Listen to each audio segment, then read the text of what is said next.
Hi everyone, in this video I'm giving you a brief rundown of quadrilaterals. So a quadrilateral is a polygon with 4 sides, so we could call it a four-gon if we like.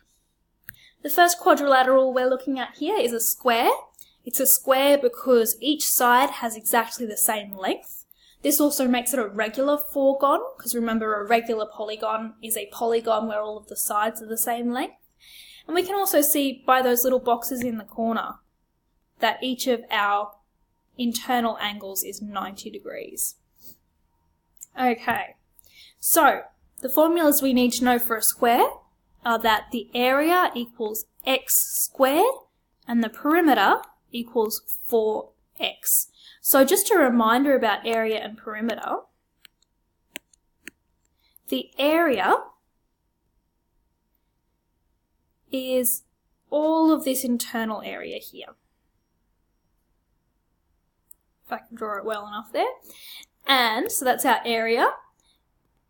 And our perimeter is the distance around the outside here. So that's perimeter. Okay, we'll continue. Next we are looking at a rectangle.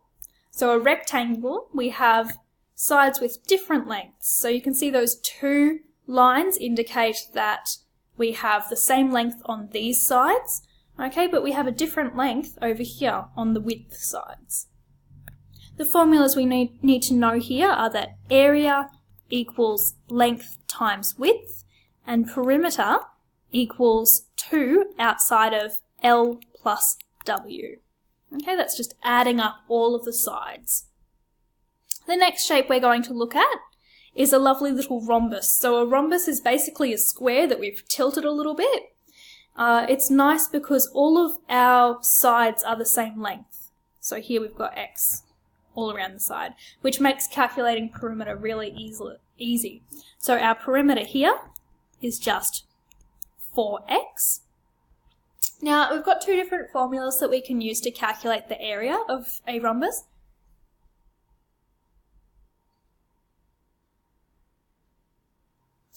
The area is either A equals base times our perpendicular height, so those are these values here,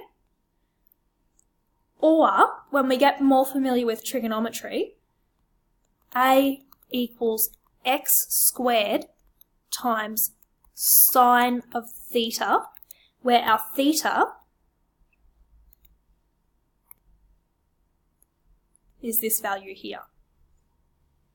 Okay.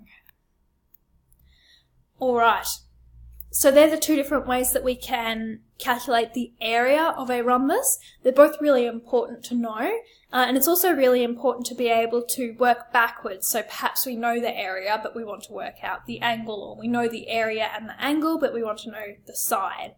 So these are important things to be able to do.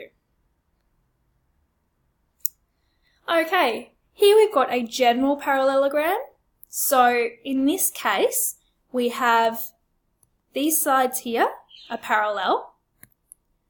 These sides here are also parallel. We have different side lengths as well. So we have x and y. And we also have this standard base and perpendicular height. So as with our rhombus, and also really with our rectangle and our square, our area can just be said to be the base times the perpendicular height. Our perimeter is just adding up those side lengths, so we have 2 outside of x plus y. We also have another formula for area that we use the angle theta for. So if we're going to use the angle theta, we can say that area equals xy times sine of theta. And again, you should be able to deal with this a little bit more when we've learnt trigonometry. Okay, finally, here are a couple of other lovely little angles here. Lovely little quadrilaterals here. We've got a trapezoid where we've got 2 parallel lines and then some lines to connect them up. And those parallel lines aren't necessarily the same length. Okay, we have an isosceles trapezoid. So our parallel lines again are not necessarily the same length, but these lines here that we have connecting them are the same length. So that's what makes them an isosceles. And the way I always remember isosceles is that we have two e's. So you've got two things are the same.